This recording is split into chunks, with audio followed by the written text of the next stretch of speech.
আসসালামু আলাইকুম রহমতুল্লাহ। প্রিয় শ্রোতা মণ্ডলী, ছোট বড় নারী পুরুষ, হঠাৎ করে যাদের মাথা ব্যথা শুরু হয়, আপনার হয়েছে বা হতে পারে, আপনার পরিবারের হতে পারে, আপনার প্রতিবেশী বন্ধু বান্ধবের হতে পারে, সেজন্যে এই ঘরোয়া টিপসটা সকলের শিখে রাখা, জেনে রাখা অতীব জরুরি মনে করি।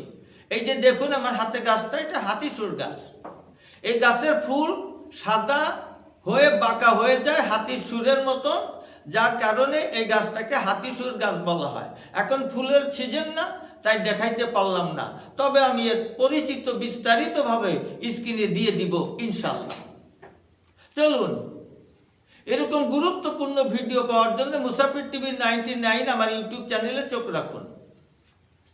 যদি কখনো হঠাৎ কারো মাথা ব্যথা, প্রচণ্ড মাথা ব্যথার কারণে বমি বমি ভাব লাগে, মাথা ব্যথার যন্ত্রণায় চোখে অন্ধকার দেখছেন, মাথা ব্যথার যন্ত্রণায় কোনো কিছুই ভালো লাগছে না, সে সমস্ত ভাই বোনদেরকে বলবো, এর 2-4টা কচি পাতা নিন।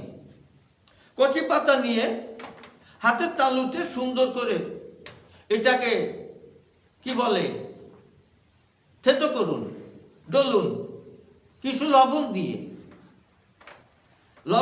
সুন্দর করে হাতের তালুতে ভালো করে ডলে ডলে যখন পুরো রস বাহির হয়ে যাবে, ওই রস এবং পাতা সহ, মনে করুন পাতা এবং রস সহ এরকম করে সুন্দর করে কপালে এইরকম করে এই কোণা থেকে এই কোণা পর্যন্ত সুন্দর করে মালিশ করে দিন।